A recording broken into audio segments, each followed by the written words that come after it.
வணக்கம். இன்னைக்கு நம்ம குழந்தைகள் சந்திக்கிற கல்வி அழுத்தங்கிறது ரொம்பவே முக்கியமான ஒரு விஷயம். பெற்றோரா இந்த கடினமான பயணத்துல அவங்களுக்கு நம்ம எப்படி துணையா நிக்கலாம்னு தான் இந்த முழு பதிவிலையும் நம்ம பார்க்க போறோம். இந்த ஒரு வரிய கொஞ்சம் யோசிச்சு பாருங்களேன். இன்னைக்கு நம்ம பசங்க எதிர்கொள்ற மொத்த பிரச்சனையோட ஆணிவேரே இதுதான்.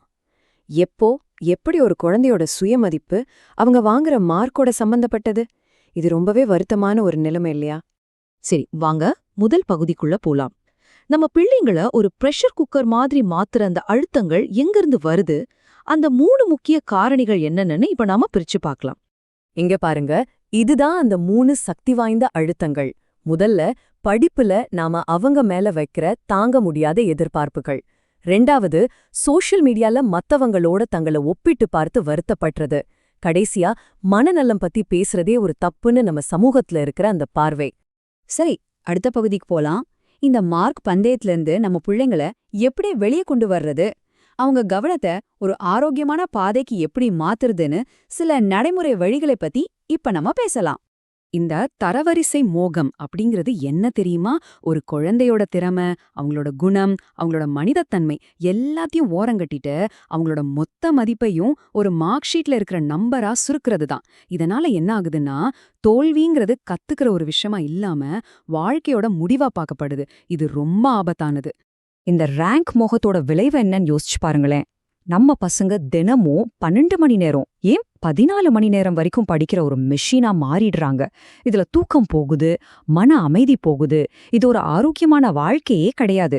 இங்க பாருங்க, இந்த ஒப்பீடு ஒரு முக்கியமான மாற்றத்தை நமக்கு காட்டுது. இடது பக்கம் இருக்கிறது அந்த பழைய ஆபத்தான மனப்பாட முறை.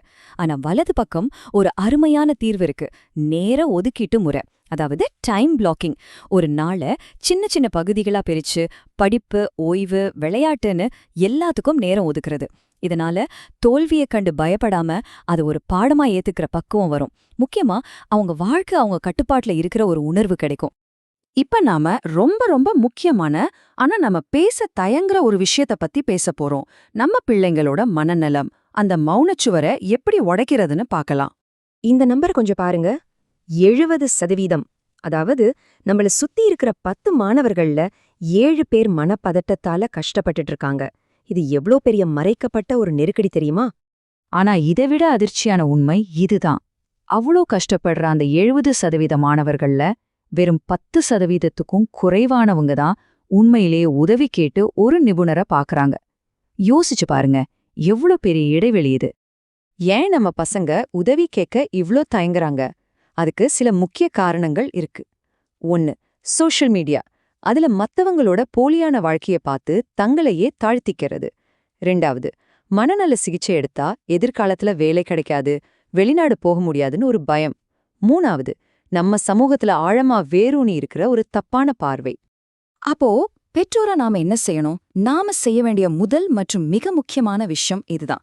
நம்ம பிள்ளைகிட்ட நாம தைரியமா சொல்லணும், கண்ணா, உதவி கேட்கறது பலவீனம் இல்ல, அதுதான் உண்மையான பலம் அப்படின்னு. இந்த எண்ணத்தை அவங்க மனசுல விதைக்கணும். வாங்க அடுத்த கட்டத்துக்கு போலாம். படிப்பு ஒரு பக்கம் இருந்தாலும் அது வேலை வாய்ப்பை உருவாக்குதா? இன்னைக்கு படிப்புக்கும் வேலைக்கும் நடுவுல ஒரு பெரிய இடைவெளி இருக்கு இல்லையா? அதை எப்படி சரி பண்றதுன்னு இப்ப பார்க்கலாம். இந்த வார்த்தைய கேளுங்க. பட்டம் பெற்ற வேலையற்றோர். இதுதான் இன்னைக்கு இருக்கிற ஒரு கசப்பான நிஜம்.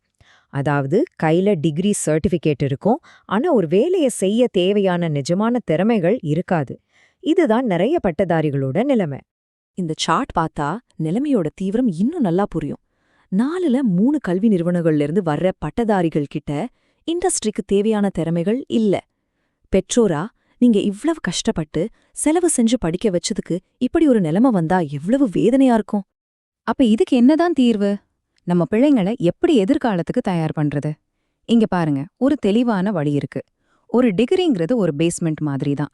அதுக்கு மேல கூடுதல் கோர்ஸ்கள், இன்டர்ன்ஷிப்கள், அப்புறம் நேரடியா ப்ராஜெக்ட் செஞ்சு கத்துக்கிறதுன்னு அவங்களோட திறமைகளை நாம தான் வளர்க்க உதவணும்.